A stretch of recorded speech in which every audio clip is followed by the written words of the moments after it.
apa dasarnya saya melakukan ini adalah dari Instruksi Gubernur Nomor 5 Tahun 2026 yang mengatur tentang pemeliharaan dan pengelolaan sampah dari sumbernya. Jadi kita ini Ibu di rumah tangga ini kita adalah sumbernya, sumber penghasil sampah. Jika misalnya dalam satu orang itu biasanya rata-rata menghasilkan 1,5 kilo sampah.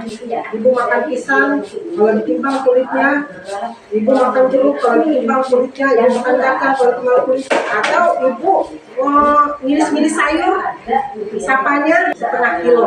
Jika dalam satu rumah itu berisi 4 orang, maka kita berpotensi menghasilkan sampah sebesar 2 kilo. Pertanyaannya, kemana sampah yang kita hasilkan itu dibuang?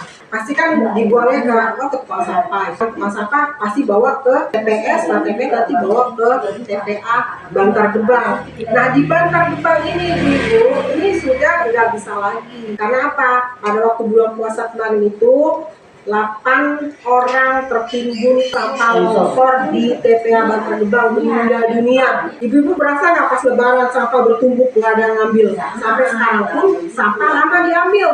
Kenapa? Karena sudah diatur sama pemerintah, TPA Bantar Gebang tidak bisa sebebas dulu. Mulai dikurangi. Jadi yang diterima sampah di Bantar Gebang itu adalah sampah residu. Apa itu sampah residu? Sampah yang tidak bisa didaur ulang lagi, seperti pempes, popok bayi, kertas, nasi seperti ini tidak bisa didaur ulang. Itu diterima di sana. Kalau di sana diterima nanti dia masuk area pembakaran. Kalau kita kan bakar nggak boleh karena menghasilkan dioksin, racun. Nah ini mika seperti ini adalah residu yang tidak bisa didaur ulang, makanya dia harus dibuang. Tapi ibu-ibu, kalau buang ini tidak boleh dicampur dengan organik. Biasa kan ibu-ibu buang aja nih semua nih, botol yang aku yang enggak semua, Bungkus plastik. Ya, jadi kita harus dipilah Ibu. Plastik harus dicampur di plastik, ya. Organik ya harus organik. Sampah itu terbagi dari 4. Sampah B3 yaitu sampah yang dari bahan beracun berbahaya, ya, batu baterai. Nah, itu batu baterai, kimia seperti kopi kan ada kimianya, baking kimia, baygon, nah itu bahan beracun berbahaya, itu tidak boleh dibuang sembarangan, jadi harus ada tempat khususnya gitu. Pas kalengnya kalau yang iya, pas kalengnya kan ada kosong tuh. Iya, itu berbahaya karena apa? Itu kan masih ada gas-gas sedikit Bu. Kalau dia kebakar itu bisa meledak. Itu sampah B3 ya. Nah, seperti jarum suntik itu berbahaya. Jadi rumah sakit itu nggak bisa sembarangan dibuang ke sampah, dia harus ada penanganan khusus. Nah kemudian ada sampah anorganik. Apa itu sampah anorganik? Adalah sampah yang bisa didaur ulang, yang masih ada manfaatnya, yang masih ada nilainya. Seperti apa? Ini contohnya seperti ini, kaleng biskuit, kaleng minuman, ya, bisa didaur ulang oleh pabriknya. Oh iya, maksud saya ya itu. Terus ini jenis kaleng juga tapi ini aluminium. Ini cirinya apa? Dia bisa dipencet, dia bisa dibeli. Kalau kaleng kan bisa keras. Nah ini kaleng, ini aluminium. Kemudian tempat makan kita seperti ini. Ini bisa didaur ulang lagi. Sendok bisa didaur ulang, sendok plastik. Ini kerasan, ini bisa didaur ulang lagi. Bisa didaur ulang lagi. Untuk kaca bisa. Bisa, beling bisa. Bekas nasi box, bekas snack box, ya. Kardus diduplek namanya, beda. Nah, ciri-cirinya kardus adalah dia berpori, ada seperti pori-pori di sini, ini kardus.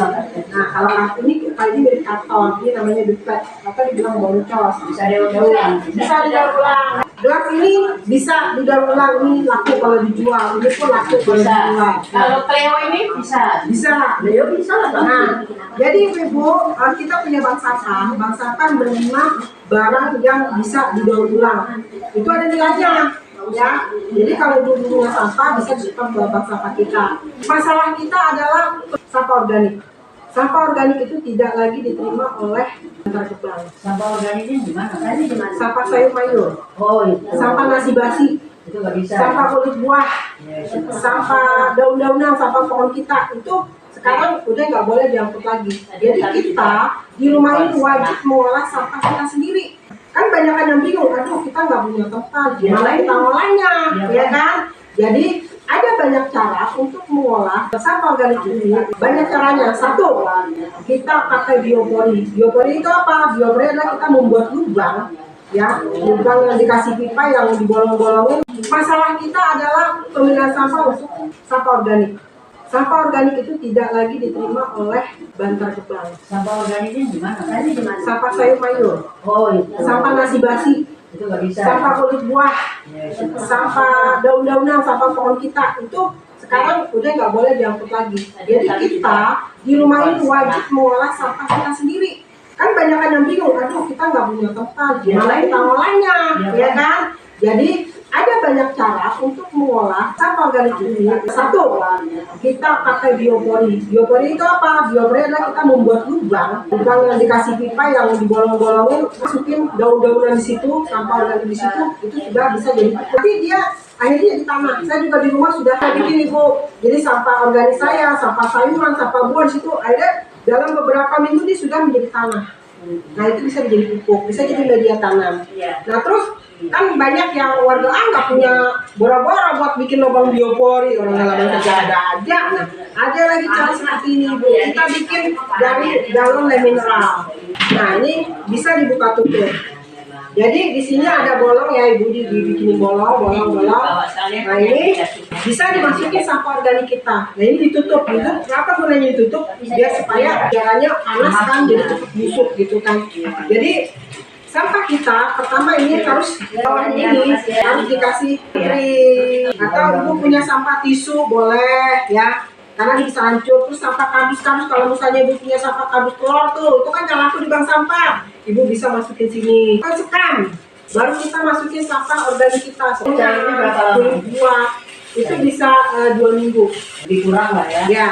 Nah ini apa gunanya kita masukin kering ini? Karena sampah organik itu kan nanti mencair. Dia akan mengeluarkan air di sini nih. Dia supaya nggak becek dan menyerap bau. Ini pakai ini wajib. Oh, Daun kering. Setelah Ibu masukin daun kering, masukin kardus, terus Ibu masukin organik, lalu Ibu masukin kering lagi. Jadi berlayar Bu, berlapis-lapis. Kalau Ibu punya air cucian beras, jangan dibuang. Air cucian beras ini bisa kita cepet-cepet ke sini nih. Udah siapa? Air cucian beras. Ke situ. Nah, kan kita harus pakai air M4 nih Bu. M4. Tapi kalau air males ambil air M4. Nah, air cucian beras itu bisa kita masukin. Jadi, tapi jangan disiram langsung. Ini ya Bu ya, itu air cucian beras yang pertama. Kita kepret-kepretin aja. Asal basah-basah. Nah itu gunanya apa? Dia untuk fermentasi karena dia mengandung gula dan dia akan menumbuhkan bakteri baik yang bisa cepat melakukan sampah kita. Air beras itu kan kita cuci beras nih, kita endapin. Ya, Nah, bisa. itu yang atasnya buang tapi itu bisa tuh, yang sisa yang dikit yang endap kental itu bisa. Itu jangan. Oh, jangan. Kita malah yang kita butuhkan yang airnya Bu. Oh gitu. Yang airnya. Jadi yang cairnya ya. Ada yang model pakai cacing Bu. Nah jadi Ibu masukin dalam wadah, ini Ibu kasih sampah, taruh cacing, itu cepat dimakan sama cacing. Nah akan cepat jadi pupuknya. Kalau komposnya kan lama 2 minggu. Kalau cacing ini cepat, dia habis terus dari kotoran cacing itu kan keluar pupuk. Ada lagi dengan miara maggot. Apa itu maggot? Maggot itu ada larva dari lalat. Lalatnya apa Bu? Bukan lalat hijau, bukan lalat yang biasa nempel-nempel di makanan kita. Lalat namanya BSF. BSF itu Black Soldier Fly. Jadi lalat hitam. Lanceng kali ya. Nah, jadi lalat ini tidak makan apapun dia selain minum. Jantan itu dia kawin dengan yang betina, dia mati Ibu. Nah terus yang betina setelah dia bertelur dia pun mati. Dia cuma minum. Yang meneruskan dia adalah batu. Nah dia yang akan memakan sampah-sampah kita Bu. Masukin ke situ. Ya, jadi kita tinggal masukin aja. Dia 1 kilo ini namanya maggot Bu. 1 kilo maggot ini bisa memakan 4 kilo sampah Bu. Cepat. Jadi dia langsung buruk. Jadi nanti cair di bawah tuh. Dia nggak akan berair karena kalau dimakan Cair nanti. ya. Kalau komposter cair Ibu. Kalau si maggot ya dia akan jadi pupuk juga. Jadi bekas makanan dia akan jadi pupuk. Apa ciri-cirinya maggot dibanding si belatung?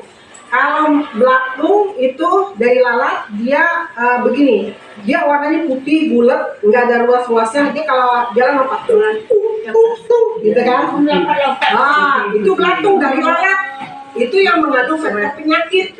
Kalau maggot dia tidak bukan mengandung faktor penyakit karena emak bapaknya dia nggak makan bangke, dia cuma makan dari air aja, diminum doang. Setelah kawin dia mati. Nah kalau yang ini dia makan apapun, dia makan kulit pisang, kulit jeruk dimakan, makan segala.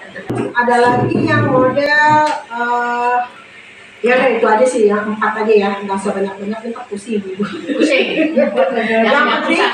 Yang penting bisa mengaplikasikan coba ibu apa sih yang cocok buat saya, disesuaikan dengan lingkungan ibu. Nggak mungkin kalau ibu nggak punya pekarangan ibu pakai biologi, pasti cocok pakai komposter.